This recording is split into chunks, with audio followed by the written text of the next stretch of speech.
Dear students, ಇವತ್ತು ನಾವು framing W H questions ಅನ್ನೋ ಟಾಪಿಕನ್ನು ನೋಡ್ತಾ ಹೋಗೋಣಂತೆ. ಈ ಟಾಪಿಕ್ಕು ನಿಮಗೆ ಅರ್ಥ ಆಗಬೇಕು ಅಂತಂದರೆ, and this will carry 1 mark in the board examination of SSLC state board. ಇದು ನಿಮಗೆ ಅರ್ಥ ಆಗಬೇಕು ಅಂತಂದರೆ ಒಂದು ಸ್ವಲ್ಪ ನಾವು ಬೇಸಿಕ್ಸ್ನ ತಿಳ್ಕೊಬೇಕಾಗುತ್ತೆ. ಸೊ ಇಲ್ಲಿ ಟೈಪ್ಸ್ ಆಫ್ ಸೆಂಟೆನ್ಸಸ್ ಅಂತ ನಮಗೆ ಬರುತ್ತೆ. ಇದರಲ್ಲಿ ಫಸ್ಟ್ ಒನ್ ಬರುವಂಥದ್ದು ಅಸರ್ಟಿವ್, ಸೆಕೆಂಡ್ ಒನ್ ಬರುವಂಥದ್ದು ಇಂಟರಾಗೇಟಿವ್. ಸೊ ಇಂಟರಾಗೇಟಿವ್ ಸೆಂಟೆನ್ಸ್ಗಳನ್ನ ನಾವೇನು ಕರಿತೇವೆ ಅಂತಂತಂದರೆ ಕ್ವೆಶನ್ಸ್ ಅಂತ ಕರಿತೀವಿ. ಸೊ ಈ ಇಂಟ್ರಾಗೇಟಿವ್ ಸೆಂಟೆನ್ಸಸ್ಸಲ್ಲಿ 2 ಥರ ಬರುತ್ತೆ. ಸೊ ಅದರಲ್ಲಿ ಒಂದು ಏನು ಅಂತಂತಂದರೆ ನಾನ್ WH ಕ್ವೆಶನ್ಸ್ ಅಂತ ಕರಿತೀವಿ, ಅಥವಾ ಇದಕ್ಕೇನು ಕರಿತೀವಿ ಅಂತಂದರೆ yes or no type questions ಅಂತ ಹೇಳ್ತೀವಿ. Yes or no type questions ಅಂದರೆ you can answer these questions just in one word, either yes or no. So yes ಅಂತವ್ರು ಹೇಳ್ಬೋದು, ಇಲ್ಲಾಂದರೆ ನೋ ಅಂತ ನೀವೇನಂತವ್ರು ಹೇಳ್ಬೋದು. ಎರಡನೇ ವೆರೈಟಿ ಇದೆ WH ಕ್ವಶನ್ಸ್ ಅಂತ ಕರೀತೀವಿ.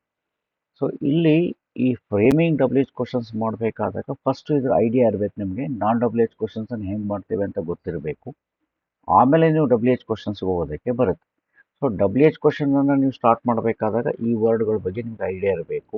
Like who, then whom, then whose. ನೋಡಿ ಈ ಥರ ವರ್ಡ್ಸ್ಗಳು ಬರುತ್ತೆ. What, which, where, then when, why, and last one how ಅಂತ ಬರುತ್ತೆ.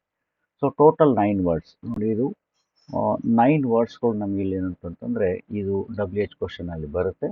ಅದ್ರ ಜೊತೆಗೆ ನಾವೇನು ಮಾಡ್ತೀವಿ ಅಂತ ಹೇಳಿದ್ರೆ ಇನ್ನೂ ಸ್ವಲ್ಪ ವರ್ಡ್ಸ್ಗಳನ್ನ ಇದಕ್ಕೆ ಆ್ಯಡಪ್ ಮಾಡೋದಕ್ಕೆ ಸಾಧ್ಯ ಆಗುತ್ತೆ. Like how many, how much ಅಂತೆಲ್ಲ ನಮಗೆ ಇಲ್ಲಿ ಬರ್ತಾ ಹೋಗುತ್ತೆ. ಓಕೆ, ಈಗ ಫಸ್ಟು ನಾವು ಕ್ವಶನ್ಸ್ಗಳನ್ನ ಯಾವ ಥರ ಫ್ರೇಮ್ ಮಾಡಬೇಕು ಅನ್ನೋದನ್ನು ಈಗ ನಾವು ನೋಡ್ತಾ ಹೋಗೋದಾಯಿತು ಅಂತಂದರೆ, suppose Ravi is a good boy ಅಂತ ಹೇಳಿ ಒಂದು ಸೆಂಟೆನ್ಸ್ ಇದೆ. ಸೊ ಇದನ್ನು ನಾವೇನು ಕರಿತೀವಿ ಅಸರ್ಟಿವ್ ಸೆಂಟೆನ್ಸ್ ಅಂತ ಇದನ್ನು ನಾವು ಹೇಳ್ತೇವೆ. ಅಸರ್ಟಿವ್ ಸೆಂಟೆನ್ಸ್ ಅಂದರೆ ಇದೇನು ಮಾಡುತ್ತೆ ಅಂತಂದರೆ ಜಸ್ಟ್ ಒಂದು ಸ್ಟೇಟ್ಮೆಂಟನ್ನು ನಮಗೆ ಇದು ಕೊಡುತ್ತೆ, ಅಸರ್ಟಿವ್ ಸೆಂಟೆನ್ಸ್. ಈಗ ಇದನ್ನು ನಾವು ಕ್ವಶನ್ ಮಾಡಬೇಕಾದಾಗ if you want to convert this one into a question, ಇಲ್ಲಿ ನೋಡಿ ಫಸ್ಟ್ ಇಲ್ಲಿ ರವಿ ಅಂತ ಒಂದು ನೌನ್ ಇದೆ, right? Got the word here noun. ಮತ್ತು ಇಲ್ಲಿ ಈಸ್ ಅಂತ ಒಂದು ಹೆಲ್ಪಿಂಗ್ ವರ್ಬ್ ಇದೆ. ಸೊ ಇದನ್ನು ಫಸ್ಟ್ ತರಬೇಕು, ಇನ್ವರ್ಸ್ ಮಾಡಬೇಕು. Is Ravi a good boy ಅಂತ ನೀವು ಮಾಡಿ ಕ್ವಶನ್ ಮಾರ್ಕ್ ಹಾಕಿದರೆ ಸೊ ದಿಸ್ ಬಿಕಮ್ಸ್ ಇಂಟರಾಗೇಟಿವ್. ಅದೇನಾಗುತ್ತೆ ಇಂಟರಾಗೇಟಿವ್ ಸೆಂಟೆನ್ಸ್ ಆಗಿ ಕನ್ವರ್ಟ್ ಆಗುತ್ತೆ. ಸೊ ಇಂಟರಾಗೇಟಿವ್ ಸೆಂಟೆನ್ಸ್ ಮಾಡಬೇಕಾದ್ರೆ ಅಲ್ಲಿಂದ ಹೆಲ್ಪಿಂಗ್ ವರ್ಬನ್ನು ಫಸ್ಟ್ ತರಬೇಕು, ದೆನ್ ಇರೋಂಥ ನೌನನ್ನು ಸೆಕೆಂಡ್ ಪ್ಲೇಸ್ಗೆ ತೊಗೊಂಡು ಹೋಗಿದ್ರೆ ಇಂಟರಾಗೇಟಿವ್ ಸೆಂಟೆನ್ಸ್ ಆಗುತ್ತೆ. See that he is an Indian ಅಂತ ಒಂದು ಕ್ವಶನ್ ಇದೆ. He is an Indian. ಇದನ್ನು ನಾವೀಗ ಇಂಟರಾಗೇಟಿವ್ ಮಾಡಿದ್ರೆ is he an Indian. So ಈ ಥರ ನೀವು ಕ್ವಶನನ್ನು ಫ್ರೇಮ್ ಮಾಡಬೇಕಾಗುತ್ತೆ. ಸೊ ಈ ಕ್ವಶನ್ಗಳಿದಾವಲ್ಲ, is Ravi a good boy ಅಂತ ಇದೆ, ಈಸ್ ಆ್ಯನ್ ಇಂಡಿಯನ್. ಇನ್ನೊಂದು ಎಕ್ಸಾಂಪಲ್ನ ನೋಡೋಣಂದರೆ that Suma was singing a song ಅಂತ ಹೇಳಿದೆ. ಸೊ ಇದು ಅಸರ್ಟಿವ್ನೆಸ್ ಇದೆ. Was Suma singing a song ಅಂತ ನೀವು ಕ್ವಶನನ್ನು ಮಾಡ್ತೀವಿ. ಸೊ ಈ ಕ್ವಶನ್ಗಳಿಗೆ ಆನ್ಸರ್ ಮಾಡೋದನ್ನು ನೋಡೋದಾಯಿತು ಅಂತಂದರೆ ನಾವೀಗ ಆನ್ಸರ್ ಮಾಡೋಕ್ಕೆ ನೋಡುತ್ತೆ. ನೋಡಿಲಿ is Ravi a good boy ಅಂತ ಇದೆ. You can answer this question, Ravi ಒಳ್ಳೆಯವನಾಗಿದ್ದ ಅಂತಂದರೆ ಎಸ್ ಇಷ್ಟು ಹಾಕಿ he is a good boy ಅಂತ ನೀವು ಹೇಳ್ತೀವಿ. ಸಪೋಸ್ ರವಿ ಒಳ್ಳೆಯವನಾಗಿಲ್ಲ ಅಂತಂದರೆ no he is not a good boy ಅಂತ ನೀವು ಆನ್ಸರ್ ಮಾಡಬೇಕು. ಅವನು ಒಳ್ಳೆಯವನಾಗಿದ್ದರೆ ಎಸ್ ಅಂತ ಹೇಳ್ತೀರಾ, ಇಲ್ಲಾಂದರೆ ನೋ ಅಂತೀರ. ಅದಕ್ಕೇ ಈ ಕ್ವಶನ್ಸ್ಗಳಿಗೆ ಏನು ಕರಿತೇವೆ ಅಂತಂದರೆ yes or no type question ಅಂತ ಹೇಳ್ತೇವೆ. ಸೊ ನೋಡಿ ಇಲ್ಲಿ ಅವನು ಇಂಡಿಯನ್ ಆಗಿದ್ದ ಅಂತ ಹೇಳಿದ್ರೆ ಹಿ ಈಸ್ ಅನ್ ಇಂಡಿಯನ್ ಅಂತ ಇದೆ. Suppose if is an Indian ಆಗಿದ್ದರೆ ನೀವಲ್ಲಿ ಏನು ಮಾಡ್ತೀರಾ ಎಸ್ ಅಂತ ಆನ್ಸರ್ ಮಾಡ್ತೀವಿ. ಆಗಿದ್ದಿಲ್ಲ ಅಂದರೆ ನೋ ಅಂತ ನೀವು ಹೇಳ್ತೀರಾ. So he is not an Indian ಅಂತ ನೀವು ಹೇಳಬೇಕು. ಮತ್ತು no he is yes Indian ಅಂತ ಹೇಳ್ಬಾರ್ದು, no he is not an Indian ಅಂತ ನೀವು ಇಲ್ಲಿ ಆನ್ಸರ್ನ ಮಾಡಬೇಕಾಗುತ್ತೆ. ಸೊ ಇಂಥ ಕ್ವಶನ್ಸ್ಗಳಿಗೆ ನಾವೇನು ಕರಿತೇವೆ yes or no type question ಅಂತ ಹೇಳ್ತೇವೆ. ಬಟ್ WH ಕ್ವಶನ್ಸ್ ಇದೆಯಲ್ಲ, ಇದು ಆ ಥರ ಮಾಡೋಕ್ಕಾಗೋದಿಲ್ಲ. ಇಲ್ಲಿ ಒಂದು ವರ್ಡನ್ನು ನೀವು ಸೇರಿಸ್ಬೇಕಾಗುತ್ತೆ, ಮತ್ತು ನಿಮಗೆ ಕೊಟ್ಟಿರೋಂಥ ಸೆಂಟೆನ್ಸಲ್ಲಿ ಒಂದು ವರ್ಡನ್ನು ನೀವು ಬಿಡಬೇಕಾಗುತ್ತೆ. ಇವಾಗ ಇಲ್ಲಿ ಒಂದು ಎಕ್ಸಾಂಪಲ್ ನಾನು ನಿಮಗೆ ತೋರಿಸ್ತೇನೆ ನೋಡಿ. ಇಲ್ಲಿ ಏನಿದೆ, Ravi is a good boy ಅಂತ ಇಲ್ಲಿ ನಿಮಗೆ ಅವರು ಕೊಟ್ಟಿದ್ದಾರೆ. Ravi is a good boy ಅಂತ ಇದೆ. ಫೈನ್. ಈಗ ನೀವು WH ಕ್ವಶನ್ ಮಾಡೋದಾಯಿತು ಅಂತಂದರೆ ಇಲ್ಲಿ ಹೂ ಈಸ್ ಎ ಗುಡ್ ಬಾಯ್ ಅಂತ ನೀವು ಕ್ವಶನ್ನ ಮಾಡಬೇಕು. ಯಾಕೆ ಅಂದರೆ ರವಿಗೆ ಅವ್ರು ಏನು ಮಾಡಿದ್ದಾರೆ, ಅಂಡರ್ಲೈನ್ ಮಾಡಿದ್ದಾರೆ.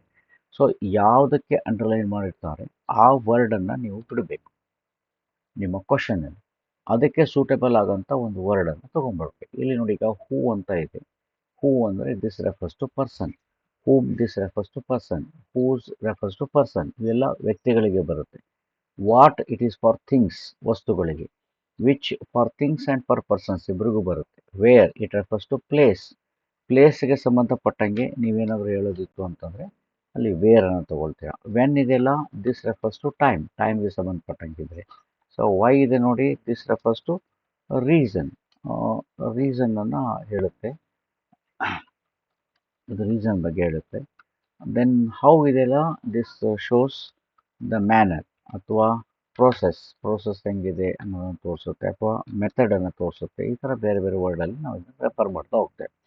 ಸೊ ಹೂ ಈಗ ನಿಮಗೆ ಗೊತ್ತಾಗಿದೆ, ಇದು ಪರ್ಸನ್ಗೆ ಸಂಬಂಧಪಟ್ಟಿದ್ರೆ ಹೂನ ಯೂಸ್ ಮಾಡ್ತೇವೆ. ದೆನ್ ಸೆಕೆಂಡ್ ಒನ್ ಇದೆಯಲ್ಲ, ಇದು ಕೂಡ ಪರ್ಸನ್ಗೆ ಬರುತ್ತೆ. ಜಸ್ಟ್ ಎಕ್ಸಾಂಪಲ್ಸ್ ನೀವು ಮಾಡಿದ್ರೆ ಗೊತ್ತಾಗುತ್ತೆ ನಿಮಗೆ. ಹೂಸ್ ಕೂಡ ಏನಂದರೆ ಪರ್ಸನ್ಗೆ ಬರುತ್ತೆ. ಸೊ ಈ ಥರ ನಾವು ಇಲ್ಲಿ ಮಾಡ್ತೇವೆ. ದೆನ್ ಇದರಲ್ಲಿ ಒಂದು ಎಕ್ಸಾಂಪಲ್ ನೋಡಿದ್ರೆ, Ravi is a good boy ಅಂತ. ಇದನ್ನು ನೀವೇನು ಮಾಡಿದ್ರಿ, ಇವಾಗ ಇದನ್ನು WH ಕ್ವಶನ್ ಆಗಿ ನೀವು ಇದನ್ನು ಕನ್ವರ್ಟ್ ಮಾಡಿದ್ರ. ಈಗ ಸ್ವಲ್ಪ ಎಕ್ಸಾಂಪಲ್ಗಳನ್ನ ನಾನು ನಿಮಗೆ ಕೊಡ್ತಾ ಹೋಗ್ತೇನೆ. ದೆನ್ ನೆಕ್ಸ್ಟ್ ಎಕ್ಸಾಂಪಲ್ ನೋಡಿ, Aditya is a good boy ಅಂತ ಎಲ್ಲಿದೆ. ದೆನ್ ಬ್ರ್ಯಾಕೆಟಲ್ಲಿ ನಿಮಗೆ ಒಂದು ಹೂ ಅಂತ ಕೊಟ್ಟಿದ್ದಾರೆ. ಎಕ್ಸಾಮಲ್ಲಿ ಇದು ಕೊಡೋದಿಲ್ಲ, ಬ್ರ್ಯಾಕೆಟಲ್ಲಿ ಇನ್ನು ಕೊಟ್ಟಿರೋದಿಲ್ಲ. ಜಸ್ಟ್ ಏನು ಮಾಡ್ತಾರೆ, ಒಂದು ಫ್ರೇಮ್ ಸೆಂಟೆನ್ಸ್ ಮಾಡಿ ಅಂತ ಅಂಡರ್ಲೈನ್ ಮಾಡಿರ್ತಾರೆ. ಇಲ್ಲಿ ನಾವು ಅಂಡರ್ಲೈನಲ್ಲಿ ಮಾಡಿಲ್ಲ, ಅದ್ರ ಬದಲಾಗಿ ಹೂ ಅಂತ ಕೊಟ್ಟಿದ್ದಾರೆ, ಅಂಡರ್ಲೈನ್ ಆದಿತ್ಯ ಮಾಡೋಣ. ಸೊ ಇಲ್ಲಿ ನೇಮ್ ಆಫ್ ದ ಪರ್ಸನ್ ಬಂದಿದೆ, ಅವರು ಹಿಂಟ್ ಕೊಟ್ಟಿದ್ದಾರೆ, ಬ್ರ್ಯಾಕೆಟಲ್ಲಿ ಏನು ಮಾಡಬೇಕು ಅಂತ ಹಿಂಟ್ ಕೊಟ್ಟಿದ್ದಾರೆ. ಸೊ ಅದಕ್ಕೆ ನಾವೇನು ಮಾಡೋಣ, ಈಗ ಇಲ್ಲಿ ಆದಿತ್ಯ ಅನ್ನೋ ವರ್ಡ್ಗೆ ಒಂದು ಕ್ವಶನ್ನ ಫ್ರೇಮ್ ಮಾಡೋಣಂತೆ. That who is a good boy ಅಂತ ಕ್ವಶನ್ ಮಾಡ್ತೀವಿ.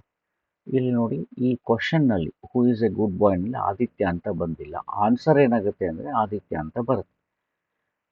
ಯಾವ ವರ್ಡನ್ನು ಅಂಡರ್ಲೈನ್ ಮಾಡಿದ್ದಾರೆ ಅದು ನಿಮ್ಗೆ ಏನಾಗಿ ಬರಬೇಕು ಅಂದರೆ ಆನ್ಸರ್ ಆಗಿ ಬರಬೇಕು. ಸೊ ಎರಡನೇ ಎಕ್ಸಾಂಪಲ್ನ ನೋಡಿ, Ravi sings songs in the party ಅಂತ ಇಲ್ಲಿ ಕ್ವಶನ್ ಇದೆ. ಬ್ರಾಕೆಟಲ್ಲಿ ನಿಮಗೆ ಅವರು ವೇರ್ ಅಂತ ಒಂದು ಕ್ಲೂನ ಕೊಟ್ಟಿದ್ದಾರೆ, ವೇರ್ ಅಂತ ಕೊಟ್ಟಿದ್ದಾರೆ.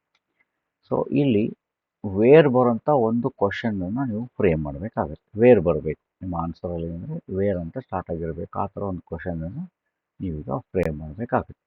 ಸಿ, ಇಲ್ಲೇನಾಗಿದೆ ನಿಮಗೆ, ರವಿ ಸಿಂಗ್ಸ್ ಎ ಸಾಂಗ್ ಅಂತ ಇದೆ, ಮತ್ತು ಇಲ್ಲಿ ಇನ್ ದ ಪಾರ್ಟಿ ಅಂತ ಹೇಳಿದೆ. ಎಲ್ಲಿ ಅಂದರೆ ಎಲ್ಲಿ ಹಾಡ್ತಾನೆ, ಇನ್ ದ ಪಾರ್ಟಿ ಅಂತ ಇದೆ.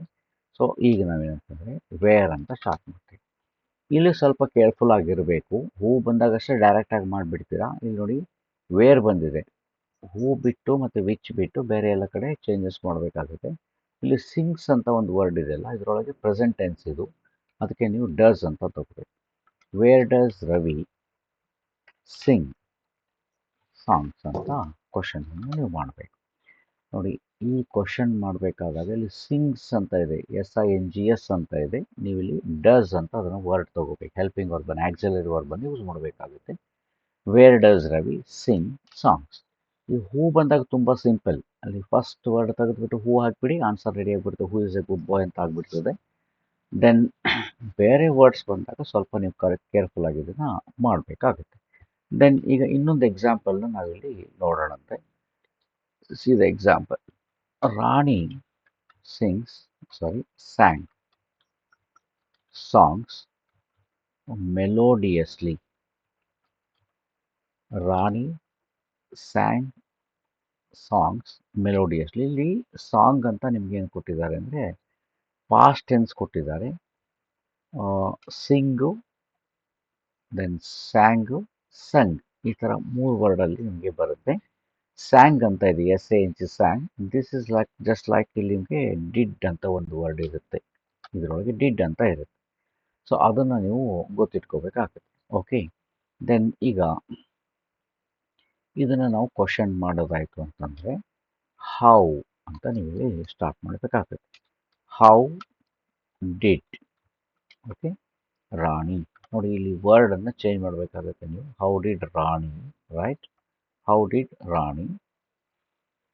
ಈಗ ಸ್ಯಾಂಗ್ ಅಂತ ಇತ್ತಲ್ಲ, ಅದನ್ನೇನು ಮಾಡಬೇಕು ನೀವು ಸಿಂಗ್ ಅಂತ ಮಾಡಬೇಕಾಗುತ್ತೆ. ಪ್ರೆಸೆಂಟ್ ಟೆನ್ಸ್ಗೆ ತರಬೇಕು. ಯಾಕೆ ಪ್ರೆಸೆಂಟ್ ಟೆನ್ಸ್ ತರಬೇಕು ಅಂದರೆ ಸ್ಯಾಂಗ್ ಒಳಗೆ ಡಿಡ್ ಇರುತ್ತೆ, ಆ ಡಿಡ್ಡನ್ನು ನೀವು ತೆಗೆದುಬಿಟ್ಟಿದ್ದೀರ. How did Rani sing songs ಅಂತ ಹಾಕಬೇಕು. ಇಲ್ಲಿ ಏನು ವರ್ಡ್ ಬಿಡ್ತಿದೆ ನೀವು ಇಲ್ಲಿ ಮೆಲೋಡಿಯಸ್ ಅನ್ನೋ ವರ್ಡನ್ನು ಬಿಡ್ತಾ ಇದ್ದೀರಿ. ಯಾಕಂದರೆ ಅದಕ್ಕೆ ಅಂಡರ್ಲೈನ್ ಇದೆ, ಅದು ರಿಪ್ಲೇಸ್ ಮಾಡ್ತಾ ಇದ್ದೀರಿ. ಹೌ ಅನ್ನೋ ವರ್ಡಿಂದ ನೀವು ರಿಪ್ಲೇಸ್ ಮಾಡ್ತಾ ಇರೋದ್ರಿಂದ ಸೊ ಆ ವರ್ಡನ್ನು ನೀವೇನು ಮಾಡಬೇಕಾಗುತ್ತೆ, ಬಿಟ್ಟು ಸೆಂಟೆನ್ಸನ್ನು ನೀವು ಇಲ್ಲಿ ಫ್ರೇಮ್ ಮಾಡಬೇಕಾಗುತ್ತೆ. ಓಕೆ, ದೆನ್ ಈಗ ನೆಕ್ಸ್ಟ್ ಎಕ್ಸಾಂಪಲ್ನ ನಾವಿಲ್ಲಿ ತಗೊಳ್ಳೋಣಂತೆ. ಇನ್ನೊಂದು example, see that Rama goes to forest ಅಂತ ಇದೆ. So Rama goes to forest ಅಂತ ಇದೆ. ತುಂಬ ಸಿಂಪಲ್ ಆಗಿ ಇಲ್ಲಿ ನಿಮಗೆ ಹೂ ಅಂತ ಕೊಟ್ಟಿದ್ದಾರೆ. ಹೂನಿಂದ ಸ್ಟಾರ್ಟ್ ಮಾಡಿ ಕ್ವಶನ್ ಅಂತ ಹೇಳ್ತಾರೆ. Very simple. ನೋಡಿ ಇಲ್ಲಿ ಪರ್ಸನ್ ಬಂದರೆ ಇಲ್ಲಿ ಹೂನ ತಗೊಳ್ತೇವೆ ನಾವು. ನಿಮಗೆ ಗೊತ್ತಿದೆ ಹೂನಿಂದ ಸೆಂಟೆನ್ಸ್ ಹೆಂಗೆ ಮಾಡಬೇಕು ಅಂತಂತೇಳಿ. ಹೂ ಗೋಸ್ ಟು ಫಾರೆಸ್ಟ್ ಇಷ್ಟು ಹಾಕ್ಬಿಡಿ ಸಾಕಾಗುತ್ತೆ. Who goes to forest.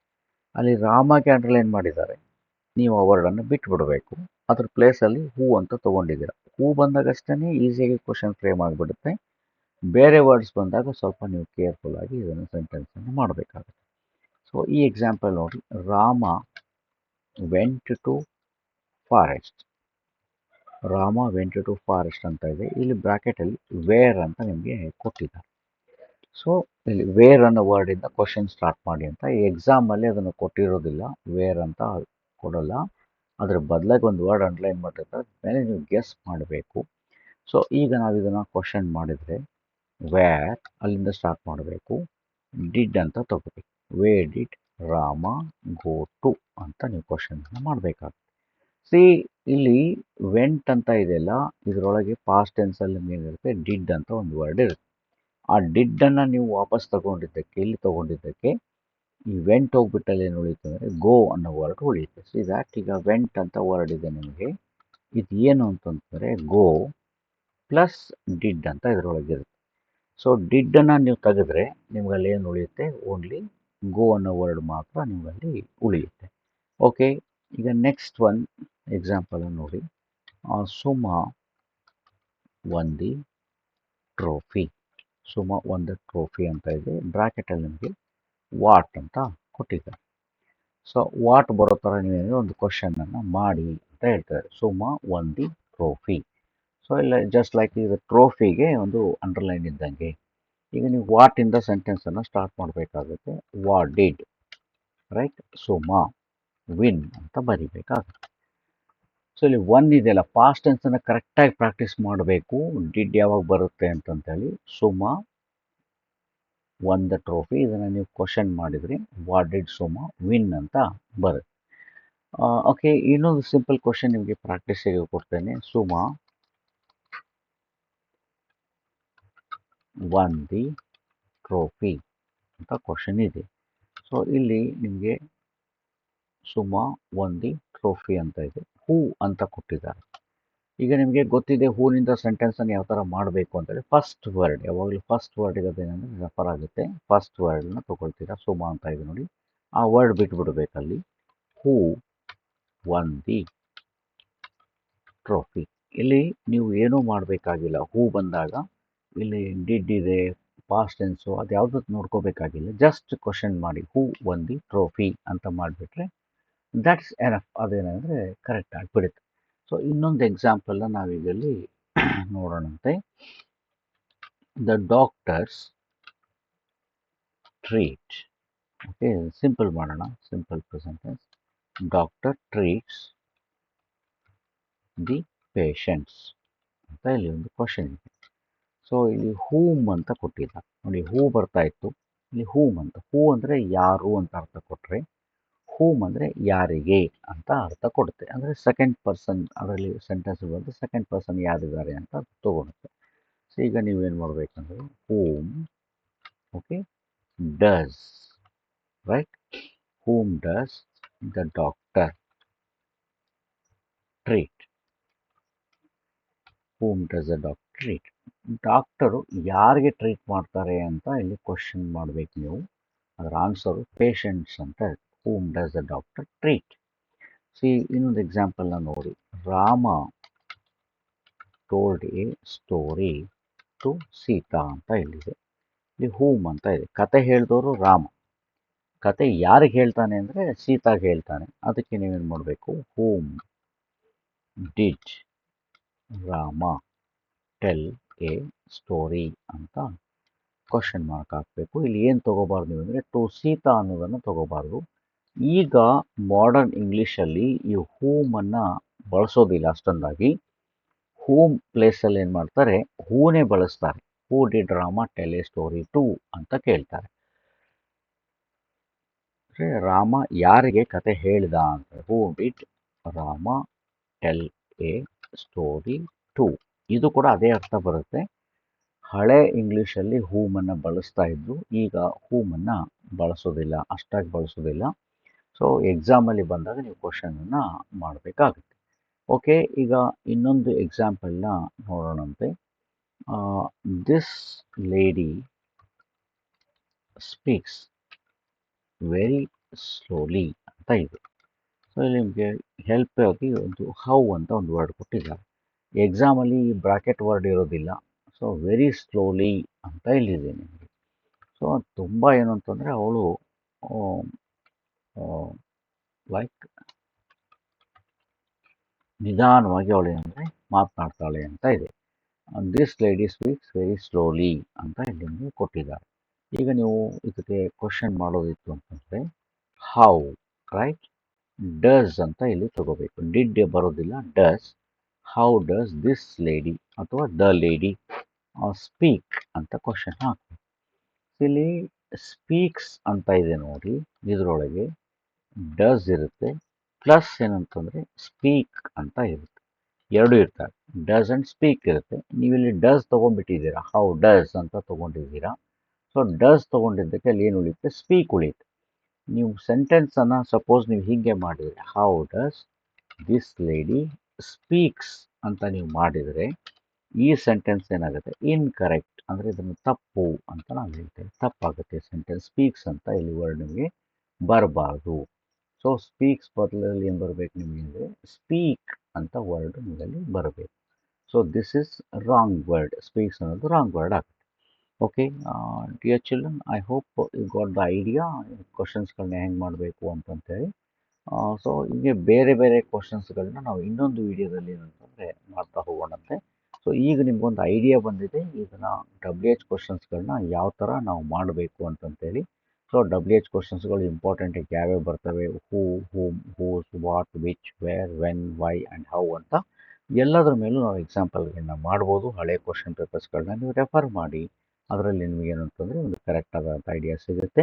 ಇನ್ನೊಂದು ವಿಡಿಯೋದಲ್ಲಿ I will give you more examples. ಇದೊಂದು ಫಸ್ಟ್ ಇಂಟ್ರಡಕ್ಷನ್ ವಿಡಿಯೋ ಇದೆ WH ಕ್ವಶನ್ಸ್ ಬಗ್ಗೆ. Have a nice day. Thank you.